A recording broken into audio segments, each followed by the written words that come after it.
সুবহানাল্লাহ। Jalaluddin Rumi রহমাতুল্লাহ এত বড় একজন বড় বুজুর্গ, তিনাকে যখন হাজার তিবরানী রহমাতুল্লাহ আলাইহি বলতেছেন যে আপনি কি কালেমা জানেন? কালেমা। জালালউদ্দিন রহমাতুল্লাহ কথা, আমি এত বড় একজন বুজুর্গ মানুষ, আমি কালেমা জানি না? এটা একটা আমার প্রশ্ন করলেন, সওয়াল করলেন, সওয়াল করার মতো। তিবরানী রহমাতুল্লাহ আলাইহি কথা যে আপনি কালেমা জানেন না, কালেমা বলেন দেখি। বুঝতে বলবোই না, জানি না, যা আগে ঠেলাই ভাই বলে ফেলালেন। যেমন একটা ভারতের কোন বলে পাকিস্তানে এক লোক জিজ্ঞাসা করছে, এক মুসলমান জিজ্ঞাসা করছে যে বেটা তুমি কি কালেমা জানো? কালেমা কথা জানি তো। বলছে কালেমা বলো দি। বলছে লা ইলাহা ইল্লা আনতা সুবহানাকা ইন্নী কুনতু মিনাজ জালিমিন। বলছে এটা তো কালেমা না, এটা তো মুসিবতের দোয়া। বলছে আমি তো আছি মুসিবতের মধ্যে। বলছে আপনারা যে আমার অবস্থা করতে দেন, তো মুসিবতের মধ্যে আছে। জালালউদ্দিন রুমি রহমাতুল্লাহ আলাইহি যখন বললেন যে আমি কালেমা জানি না, যা কি করবি কর, এইভাবে যখন রাগান্বিত কথা বললেন, তখনকার বুজুর্গ তিবরানী রহমাতুল্লাহ আলাইহি ওই যে একটা পোটলা থাকে না, পোটলা কবিতা লেখছে অনেক দিনকার সারা বছরের, ওই পোটলা নিয়ে দিয়ে দিলেন একেবারে কিবার মধ্যে ফালাই দিলেন, পানির মধ্যে ফালাই দিলেন। জালালউদ্দিন রুমি রহমাতুল্লাহ আলাইহি বলতেছেন যে কি মুসিবতে বললাম রে আমি, কোন পাগল নিয়ে বললাম, এই পাগল দিয়ে আমার সমস্ত কালেমা গুলা এই পানির মধ্যে ফালাই দিয়ে দিল, এই কালেমা গুলো আমি সংগ্রহ করবো কোথায়? সর্বনাশ, এই তুই কোন পাগল রে, আমার সমস্ত লেখাগুলা নিয়ে তুই এই কুয়ার মধ্যে ফালাই দিলি, পানির মধ্যে ফালাই দিলি। এতদিনকার আমি কবিতা লিখছি, সব কবিতা তুই পানির মধ্যে ফালাই দিলি। আপনি যে বললেন যে কালেমা জানি না, তো বেটা আমি এত বড় বুজুর্গ মানুষ, কালেমা জানি না দেখি বলা লাগে নাকি? আপনি মুখ দিয়ে বললেন না কেন? মানে এটা কি বরদাস্ত করতে পারেন নাই বুজুর্গরা? আমরা তো মনে করেন ঠাট্টা ঠিক ইয়ার্কি করে বলি, হে জানি না কি করবো করবো দেখা দিই। কিন্তু বুজুর্গ যখন ঠাট্টা ইয়ার্কি করতেন, ওরা ঠাট্টা ইয়ার্কি মানতেন না, ওরা ঠিকই ঠিকই মনে করে দিয়ে দিতেন পানির মধ্যে ফালায়। জালালউদ্দিন রুমি রহমাতুল্লাহ আলাইহি যখন বললেন যে এখন আমি সংগ্রহ করবো কেমন করে, তুমি তো পানির মধ্যে ফালাই দিলা। হাজার তিবরানী রহমাতুল্লাহ আলাইহি তখন বিসমিল্লাহ বলে পানির মধ্যে যখন হাত দিয়ে দিলেন, সমস্ত যেভাবে ছিল সেভাবে আল্লাহ তাআলা হাসিল করে দিলেন, বলে সুবহানাল্লাহ। জালালউদ্দিন রুমি রহমাতুল্লাহ আলাইহি বলতেন সর্বনাশ, কেমন মাপের দিই, পানির মধ্যে ফালাই দিল, আমি এত বড় বুজুর্গ, আমি তো কালেমা পড়তে জানি, আর এবার বিসমিল্লাহ কয়ে দিল, হাত উঠাই দিল, ফের আবার দেখলেন যে সমস্ত যেরকম কবিতা তেমনই আবার লেখা সুন্দর আবৃত হয়ে গেল। তারপর আল্লাহ তাআলা ইলহাম জানাচ্ছেন, হে জালালউদ্দিন রুমি রহমাতুল্লাহ আলাইহি, তুমি ঠাট্টা বিদ্রুপ করে কেন বলছো কালেমা জানি না, এই কথা কেন বলছো? বরদাস্ত করে পারেন না আল্লাহ।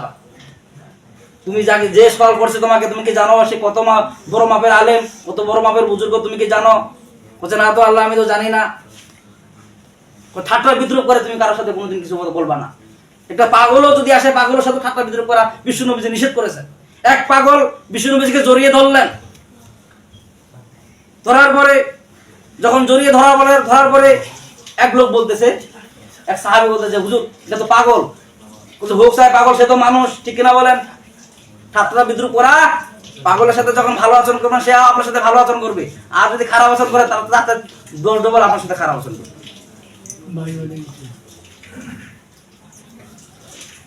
আল্লাহ পাক বনি ইসরাইল সূরা আরাফের যে আয়াত নাযিল করলেন, আল্লাহ বলতেন ইয়া বানি আদামা খুযু যিনাতাকুম ইনদা কুল্লি মাসজিদু ওয়া কুলু ওয়াশরাবু ওয়া লা তুসরিফু ইন্নাহু লা ইউহিব্বুল মুসরিফিন। আল্লাহু আকবার। তো আমরা হে বনি আদম, যখন তোমরা মসজিদের মধ্যে প্রবেশ করবা, নামাজের জন্য যখন দাখিল হবা, সৌন্দর্য পোশাক পরিধান করে মসজিদের মধ্যে প্রবেশ করো। আর কি করো? ওয়া কুলু ওয়াশরাবু, তোমরা খাও এবং পান করো। ওয়ালা তুসরিফু, অপচয় করিও। ইন্নাহু লা ইউহিব্বুল মুসরিফিন, আর আল্লাহ অপচয়কারীকে পছন্দ করেন।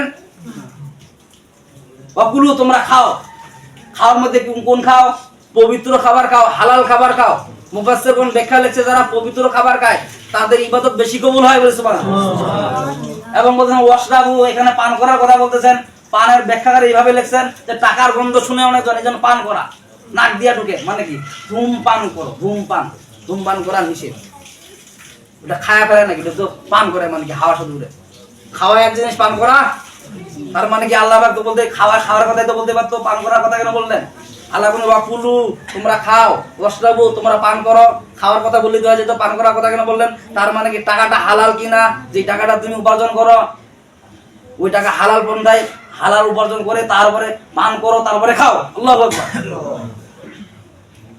ওয়ালা তুসরিফু, আমরা এবং অপচয় করিও না। তার মানে কি এমন টাকা নিয়ে আসছো অপচয়, এটা করো ওইটা করো, মানে হারাম জিনিস খালি কিনে থুয়ে দেয়। ঘরের মধ্যে মনে করেন যে বাঘ ভাল্লুকের ছবি, যেখানে রহমতের ফেরেশতা ঢুকে না, সে টাকা দেয়া বাঘ ভাল্লুকের ছবি কিনে রুমের ভিতরে রাখে, ঠিক না বলে? তো অপচয় হলো না টাকাটা? আর আল্লাহ পাক বলছেন ইন্নাহু লা ইউহিব্বুল মুসরিফিন, আর অপচয়কারীকে আল্লাহ তাআলা পছন্দ, অপচয়কারী হলো শয়তানের ভাই, খালাতো ভাই। যারা অপচয় করে, যারা হালাল হারাম মানে না। কিছু কিছু আবার দেখবেন ওই যে অপচয়কারী বলা হয় যে ওই যে জিন্দাবির মেলা চিনিয়া দৌড়া, এটা অপচয় একবার। আর এই অপচয়কারীকে আল্লাহ পছন্দ করেন। তা আমরা মসজিদের মধ্যে যারা গমন করব, যখন আসবো আমরা কি পরিধান করবো বলেন দেখি? সময় নাই তো কথা বলা যাবে না। উত্তম পোশাক পরিধান করে আমরা মসজিদের মধ্যে গমন করব এবং হালাল হারাম মেনে চলবো। আল্লাহ বাবা কুলু ওয়াশরাবু, তোমরা খাও এবং পান করো। ওয়াকুলু ব্যাখ্যা এইভাবে লিখছে মুফাসসিরগণ, পবিত্র খাবার খাও। ওয়াশরাবু, এবং তোমরা কি হালাল টাকা উপার্জন করে ব্যয় করো খরচের মধ্যে। ওয়ালা তুসরিফু, এবং তোমরা অপচয় করিও না। তার মানে কি তোমার ঘরের মধ্যে 10টা পোশাক আছে, 10টা পোশাক তোমার লাগে না, 3টা পোশাকে হয়ে যায়, বাকি 7টা পোশাক তুমি বাইরে দান করে দিয়ে দাও। ঘরের মধ্যে রাখা যাবে? আর ওই কাপড়ে আপনি কিয়ামতের দিন সাক্ষী দেবে। আপনার খাবার যতটুকু পরিমাণ লাগে ততটুকু পরিমাণে আপনি খাবার খান, বাকি খাবারটা যে আছে ওয়ালা তুসরিফু, অপচয় করিও না, ওটা ভিক্ষুকে দিয়ে দাও। ওটা যদি অপচয় করো, কিয়ামতের দিন তোমাকে বিচার দেওয়া, আল্লাহ তোমাকে বিচারে কাঠগড়ায় দাঁড় করাবে। আল্লাহ বলছে ইন্নাহু লা ইউহিব্বুল মুসরিফিন, আর অপচয়কারীকে আমি আল্লাহ ভালোবাসি না। তার মানে কি যারা অপচয় করে, বেশি পরিমাণে অপচয় করে, তাদেরকে আল্লাহ তাআলা ভালোবাসে না, তাদের ইবাদত বন্দেগীও অত গ্রহণযোগ্য হবে না। তো আল্লাহ পাক আমাদেরকে সবাইকে এই সূরা আরাফের 31 নম্বর আয়াতের কথা আমল করার তৌফিক দান করুন। ওয়া আখিরু আলহামদুলিল্লাহি রাব্বিল আলামিন।